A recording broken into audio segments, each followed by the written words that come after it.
Apa sih yang harus dilakuin seller online buat mengakali, tetap survive, tetap cuan, tetap profit di tengah aturan baru pemerintah Indonesia yang langsung motong 0,5% dari omset kalian di e-commerce. Nah, gua tahu nih ketika aturan ini ketok palu ya pasti banyak yang teriak, banyak yang pusing, banyak yang wah gila sadis banget gitu.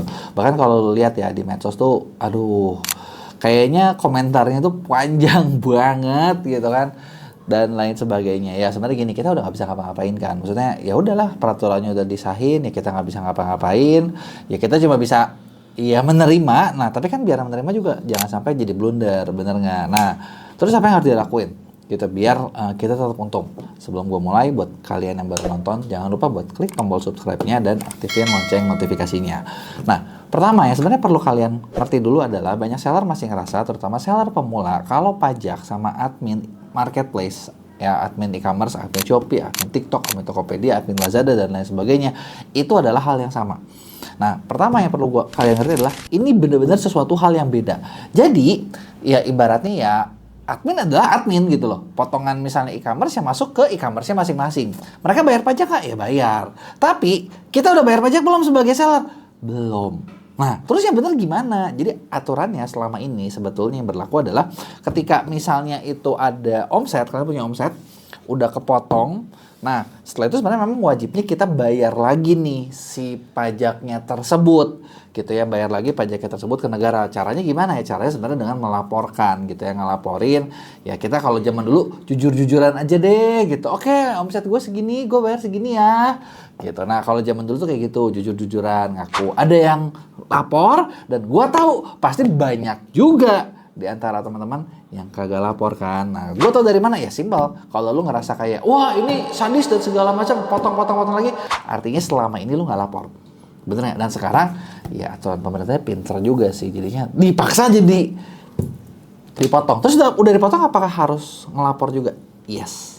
Jadi sebenarnya udah dipotong, cuman ya nanti tiap tahun lu tinggal laporan aja, udah dipotong. Gitu ya, bukti potongnya juga itu biasanya bakal dikasih bukti potong dari e-commerce-nya yang tinggal kalian cantumin di pelaporan pajak gitu kan. Cuman mungkin gini kali ya, salah satu pelaksanaan yang kayaknya gue rasa banyak teman-teman bingung itu adalah ketika kalau ya gini, lu belum punya NPWP. Nah, tapi kabar buruknya adalah meskipun kalian nggak punya NPWP, tetap dipotong.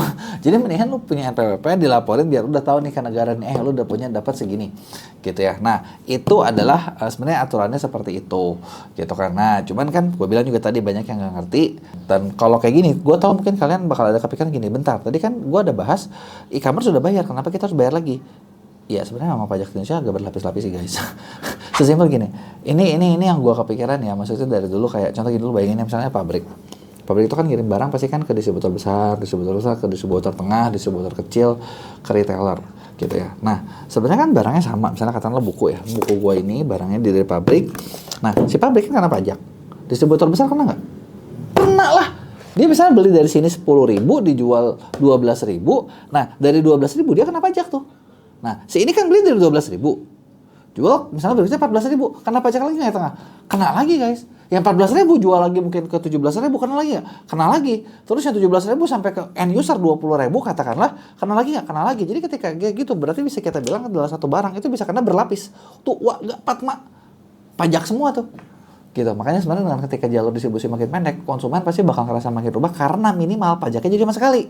Kalau sebelumnya pajaknya jadi berkali-kali. Gitu. Nah, pertanyaannya gini lanjutannya, mungkin banyak yang teman-teman yang ibaratnya selama ini jadi middleman di tengah tadi nih, distributor gini merasa gini, wah kalau gitu sebetulnya apakah gue jual ke distributor lagi atau ke ujung? Ya sebenarnya kalau lo mau cari profit langsung ke ujung. Nah, tapi ujung-ujungnya saingannya apa coba? Tapi kan saingan sama yang besar, saingan sama yang ini. Persaingannya makin sadis. Ya, selamat datang di dunia digital. Memang begitulah yang kejadian, yang nggak bisa diapa-apain kan. Nah, dari pajak ini sebenarnya sih kalau misalnya secara aturannya kan kalau gue lihat, gue bukan yang negatif atau pro ya, itu memang udah aturan wajarnya gitu kan, aturan seperti itu. Cuman mungkin yang perlu kita nanti penasaran adalah pelaksanaannya kayak gimana. Karena seperti yang kalian sadar, omset di e-commerce itu ada dua macam. Ada GMV, ada NNV. Nah, belum lagi ada yang terima bersih kan. Nah, GMV itu kayak gimana? GMV itu gini. Oke, gue punya buku gue harganya 100.000. 100.000 ini lu beli. Nah, ketika lu beli, itu kan lu beli bukan 100.000 loh. Ada biaya tambah, ada biaya ongkir. Yang kadang ditanggung pembeli sebagian atau kadang ada subsidi. Terus ada biaya proses pesanan. Nah, di e-commerce kan ada nambah kayak gitu kan. Yang 100.000 ini mungkin kalian bayar 103.000. Nah, yang gua sebenarnya masih agak abu-abu adalah dapetnya dari mana nih? 103.000 artinya GMV. Yang sebenarnya kalau buat seller itu mungkin agak merugikan ya. Kenapa gue bilang merugikan? Karena lu terimanya kan gak 103.000. Yang lu terima sebenarnya dari barang yang tadi ini 100.000, mungkin lu cuma terima berapa? 80. Kenapa jauh? Iya kan? Kita terima 100.000, ada potongan e-commerce segala macam, ya kan? Ada belum lagi cost iklan yang mungkin ujungnya cuma terima 80. Bener nggak?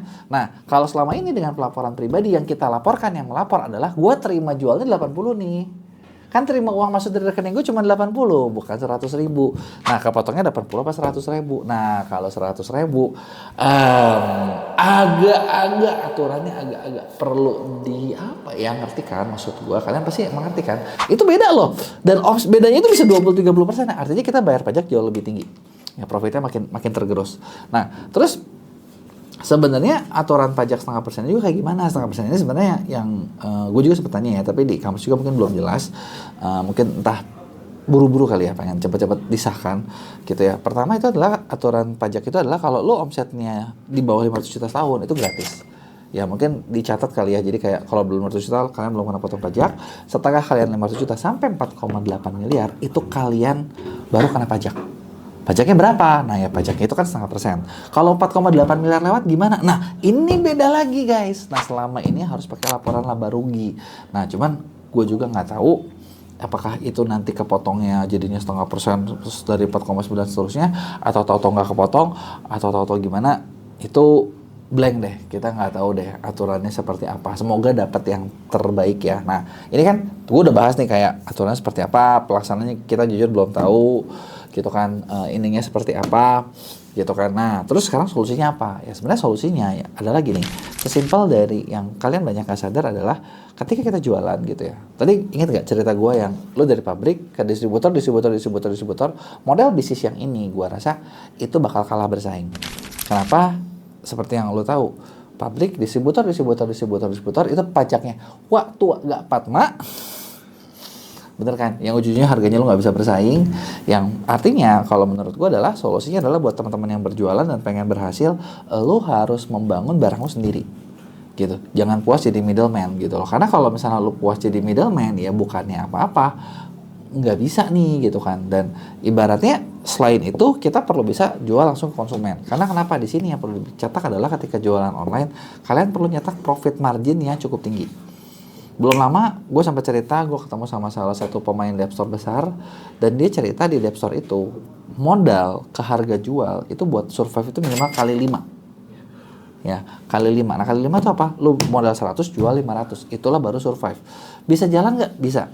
Caranya gimana ya? Benar-benar harus bisa bekerja dengan sangat efektif. Efektif itu dalam artian lo bisa menemukan produk yang bagus, bikinnya harus bisa memproduksinya murah, tapi nanti ketika lo jual lo bisa bikin value yang tinggi gitu loh. Brandingnya harus tinggi. Nah itu yang harus dipelajari gitu. Itu yang harus lo ngerti gitu ya. Nah terus gimana kalau misalnya di e-commerce zaman sekarang gitu? Apakah harus kali 5? Sebenarnya sih kemarin juga tuh ngobrol ya. Kita sepakat kalau ya nggak perlu sampai kali 5 sih. Sebenarnya kali 2 lebih lah, atau kali 3 tuh udah lebih dari cukup dan lo punya bisa jalan. Nah gimana kalau kalian nggak bisa dibawa kali 2? Nah itu dia nih yang masalah. Kalian pasti bakal seret, pasti bakal kerasa ya bisnisnya susah growth gitu kan. Bisnis susah growth karena ya memang kurang profit marginnya. Nah ini yang lo harus pikirin. Ini yang harus kalian pikirkan gimana caranya biar jalan. Nah, ketika ini lo pikirin dan ini bisa jalan, baru disitulah jualan kalian bisa naik. Nah, gimana cara buat naikin harga jualnya, gimana caranya biar tetap bersaing dan sebagainya, gue udah pernah bikin videonya sebetulnya, lo bisa lihat. Nah, tapi kalau misalnya buat kalian, aduh, bisa nggak dibantuin biar strategi bisnis gue tuh jelas, strategi bisnis kalian tuh bisa growth, bisa tumbuh dan bisa lebih laku gitu ya. Nah, gue punya program di Skill School Academy, ada yang namanya program pendampingan konsultan ordal. Nah, di program pendampingan ini kita udah siapin tim konsultan buat bantuin kalian mulai dari ngerisetin marketnya siapa, lawannya siapa, terus udah gitu market kalian tuh harusnya diapain, cara jualannya gimana, strateginya seperti apa. Nah, ini kita udah bikin bener-bener terstruktur dan kita udah kasih panduan step by step yang kalian bisa lakuin, dan semua strateginya itu di kostum persis khusus buat bisnis kalian. Jadi kayak kalau udah bikin buat si A ya si A doang gitu. Memang dirancang sedemikian rupa buat kayak gitu, dan kita juga siapin konsultannya buat mendampingi kalian dari awal gitu ya, dari awal kalian masuk sampai hasil gitu ya. Dan satu project itu rata-rata 3 bulanan, dan selama 3 bulan ini udah ada goal yang dikejar. Misalnya kayak katakanlah lu pengen naik omset berapa nih, oh targetnya masuk akal adalah di sini kita bisa naik omset katakanlah 50% atau sekian nih, ada target-target yang dicapai, dan ketika kalian lakuin 80% sih teman-teman yang udah kalian masuk di situ itu achieve semua, yang artinya kan hasilnya bagus, bener nggak? Nah, kalau kalian nggak bisa ngerjainnya gitu ya, nggak usah khawatir, karena kita di Mia Agency kita udah siap juga buat bantuin kalian buat ngerjain semuanya. Jadi kalian tinggal duduk manis aja, siapin barang yang efektif gitu ya. Kalau ada yang mau tanyain, jangan lupa tulis di komen dan like dan share.